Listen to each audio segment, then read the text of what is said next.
that first game, it seemed like they were just trying to find a rhythm with him back in the lineup and how to best utilize him and getting that communication and the slide packages down. And since then, they have been absolutely locked down. And for Ohio State today, Alex Marnier is back in the lineup. Garrett Haas back in the lineup. So Bryant in their first Big Ten test since the postseason in 2023 when they played Johns Hopkins. They get the full force of Ohio State as we go to our first face-off, an area both teams trying to work on and trying to perfect, and it's Ohio State who gets the first one with Jack Oldman.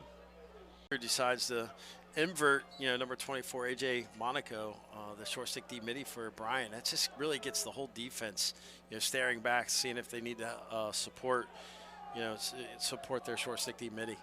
2 face-offs, 2 wins. Buries it over his head there for the tying goal, 1-1, and we're talking 6 shots on goal for the Buckeyes, 1 shot for Bryant. Lopsided stat, but even score. High percentage for Bryant. They've been very efficient on their shots on goals. There's one that's punched high and away. Year of high school with a torn ACL, had to redshirt as a freshman. Work his way into the lineup last year. He's off to a hot start this year that continues. And Bryant going to have a few other opportunities here as they have the ball again.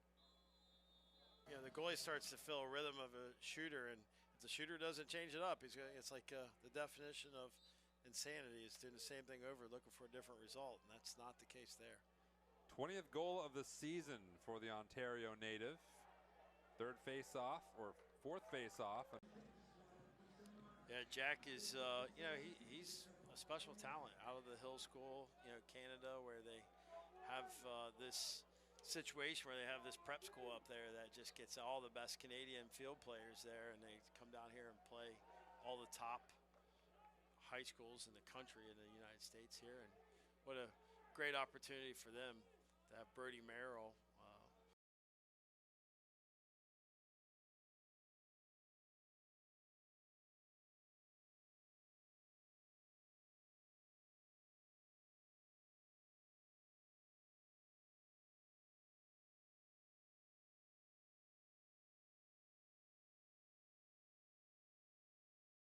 Mistake made there by communication by the Bulldogs, and it cost them the goal. A 3rd assist of the day for Haas. This will go to Bryant.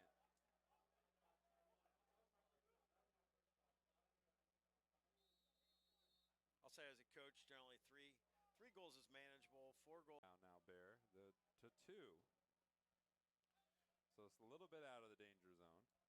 I know the shots on goal is 19-8, but the total shots is starting to close. It's 25-22. Obviously, shots on goal, or actually shots that go in the back of the goal, are only ones that matter. And right now, there's those only 2. Those are the ones they prefer to get. Yeah, there's only 2, and Buckeyes capitalize on it. And Zach Hepworth get the opportunity at the face-off X for Ohio State. Marnier is just a really amazing story where what he's done offensively for Ohio State. He began as a defensive player. You mentioned that earlier. But the switch from defense to offense, Nick Meyer said he wishes he could take credit for it. But in the Minto Cup, the box championship up in Canada a couple of years ago, Marnier's team won, and he was the lead attackman, lead off. More and more magnified for the Bulldogs. They just have not even been able to manipulate shots on goal. Just 8 total. And that vice grip of a defense for Ohio State, too, is not making it any easier for anybody. As the face-off win for Ohio State. That particular moment from the Ohio State perspective, rewind the video for 40 seconds. Exactly. Well, we've seen it happen on both sides. I mean, it happened to the Bulldogs earlier in the game when they went for a shot with a limited time and save, go the other way, goal. So Ari Allen whirling around, and it pops free, and there is Brian Russell. Johnny on the spot for Bryant. He's got a bunch of long sticks with him, but they don't have the time for switching out much, and that one. Dog. This game's not going to make or break the Bulldogs for tournament play. I mean, they need to win the American East Conference, but what it does is it helps them prep for their opponents in that conference who are not Power 5 schools, and 7-5 and with 2 minutes and 30 seconds, if Coach Ross said, if that's going to be the scenario in this game, I'll take it. And Nick Myers saw enough of it and put his starting Fogo back in, Jack Oldman.